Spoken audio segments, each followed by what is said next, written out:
Okay, girls, I'm going to make this one quick here, but basically, Reagan and foreign policy. Okay, so Reagan was really good with foreign policy. Like I said, they called him the great communicator.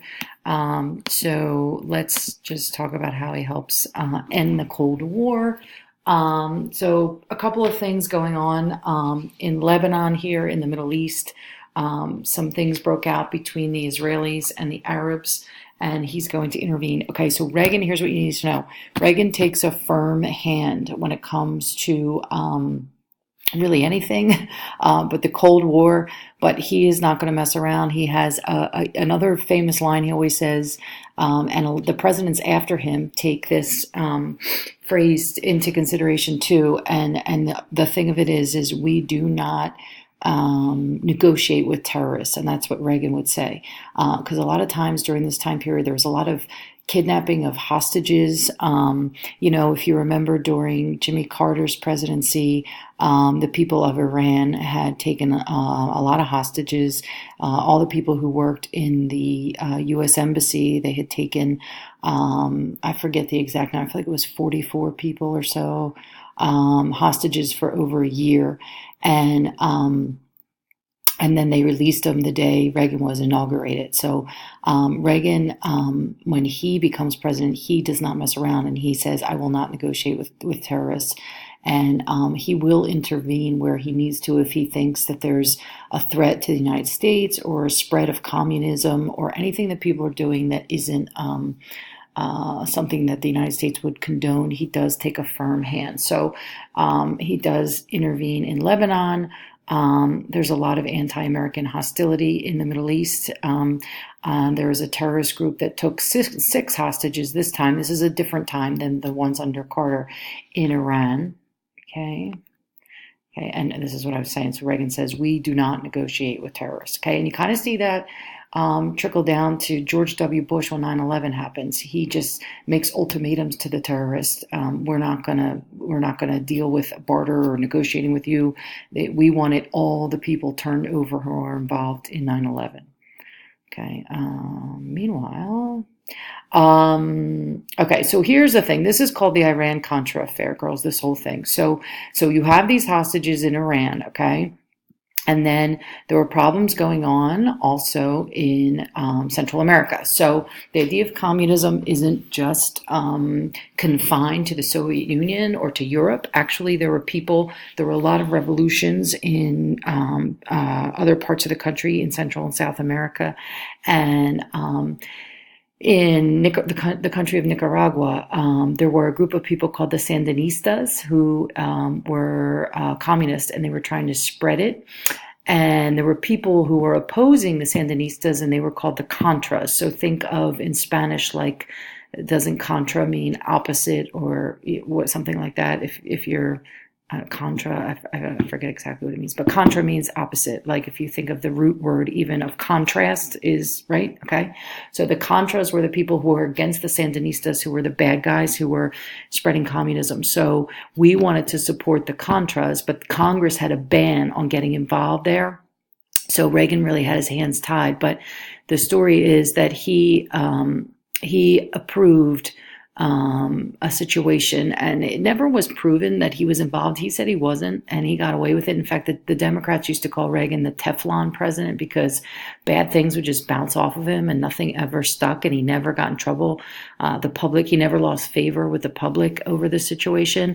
Oliver North, this one guy did get, I'll show you here, he gets in trouble for it. But anyway, it's called the Iran-Contra affair. So the Sandinistas came to power. They were communist. We do not want them to come to power. Think of, Reagan really revives Truman's containment policy. We talked about how, Jimmy Carter and, it goes back to Nixon, Ford, and Carter all participated in something that we called detente, with the Cold War, where it's a thawing out, right? It's a French word that means something like defrost, and they're starting to. Don't you love all my bad language lessons? I'm not really 100% sure of what they mean, but it's something like that. I forget. It's never like an exact translation, but détente means, like in French, like a thawing. Okay, so the détente, Reagan, no détente for him. He doesn't want to thaw things out. He wants to take a firm hand. So he's like, no, I'm going to contain this thing. We're not spreading communism into Nicaragua. That Central America, relatively speaking, is close to us, right? And what? They're probably friends with the Cubans, and all these people. It's getting too close to us. We don't like that. So he wants these Contras, the counter-revolutionaries, to take back the power. So we want to help them do it. How are we going to do it? We're going to supply them with money, weapons, whatever they need. Look how young these kids are. This is what they're just recruiting people in the streets, right? Okay, so you have this situation. What can we do? Well, how about if we sell weapons to the people in Iran, even though we're not supposed to, in exchange for the release of these prisoners, take the money that we get from the sale of those weapons to Iran and use them to supply the Contras with what they need. And that is called, my friends, the Iran-Contra affair. And it is going to be found out, and people are going to get in trouble for it, but not Reagan. Okay, so his administration developed a plan to do what I just said. This is two problems that we have, and how can we solve both? Okay, so you want the hostages released. Okay, here's the hostage here. You want the hostages released, so you're going to, what do these people want? They want weapons. We weren't supposed to sell them to them, but you know what? We're going to do it on the down low. We're going to sell them weapons on the down low, take the money that we get from them, give them to these people, the Contras, who are going to stop the spread of communism in Nicaragua and stop the Sandinistas. Okay? All right, so not illegal. Congress did not approve any of that business, but they're going to do it. Okay, even though Reagan says he did not negotiate. That's a little bit of a negotiation with terrorists, right? However, he said he didn't have anything to do with it. Okay, so you get the idea. Okay, takes the money. So the money that we get from that, we get the money from selling stuff to them, and we bring it down here. Okay, and here's the poor dude who took the fall.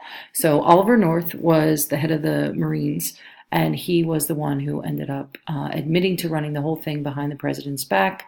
Now, whether he did or didn't, we don't know. Okay, this is kind of like the Credit Mobilier scandal and the whiskey ring scandal under Grant, and the who was the other scandal?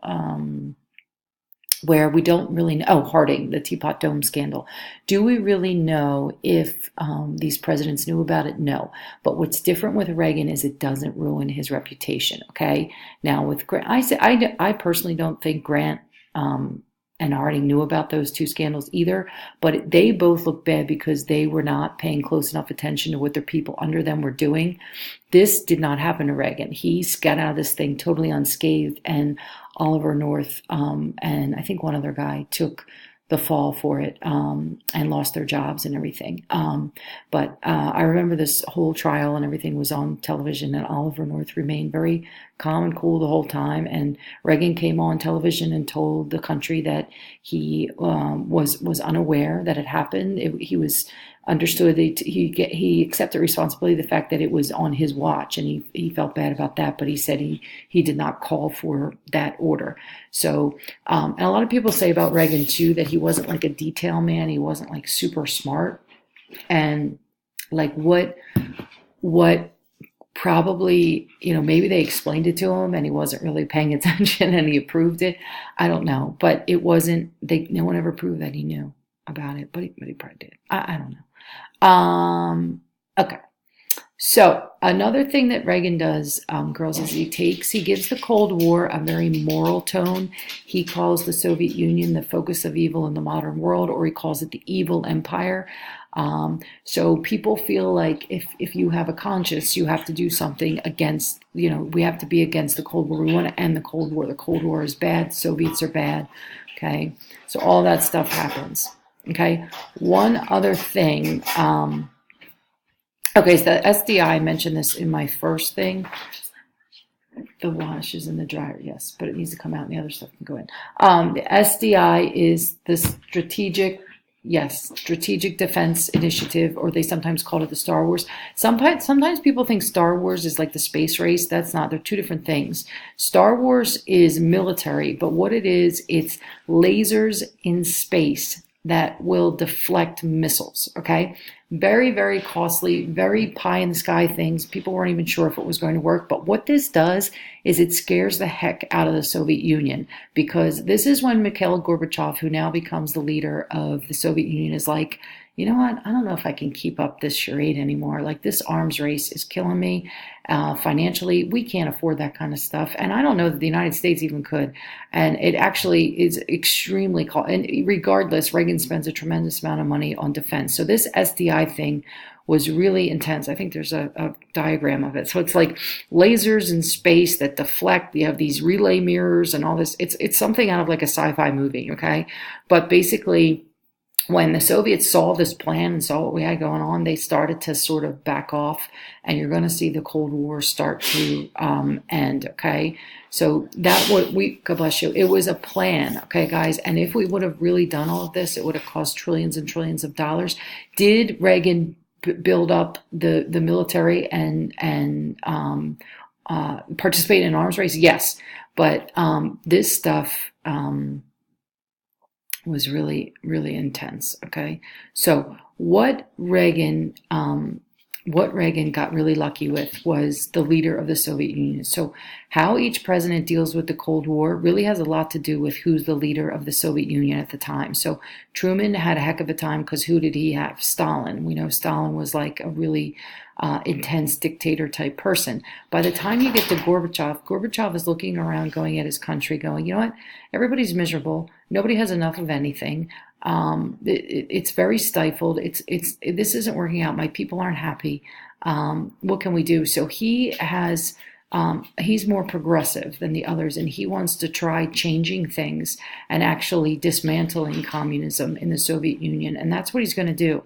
So it's a combination of things. It's a combination of him being scared of what we're trying to do in space with deflecting missiles and the cost of it, not being able to keep up. And he wants to try, having a little bit of free enterprise in the Soviet Union and also free speech and different things. So he's very open-minded.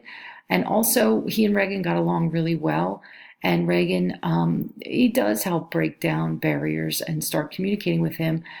So it's a combination of things. I think you could drop another president in there, and he probably would have done well too, because Mikhail Gorbachev was up for change. Okay, so that has a lot to do with it. Reagan gets a lot of credit for ending the Cold War.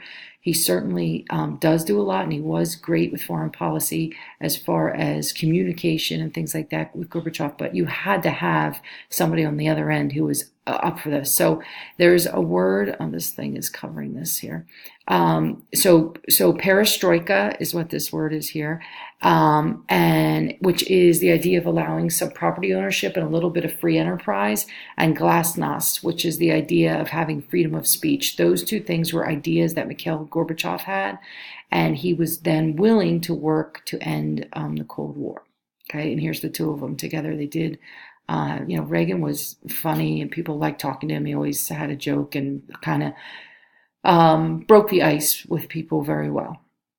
Okay, and here they are. They signed a treaty eliminating some of the missiles that were in Europe.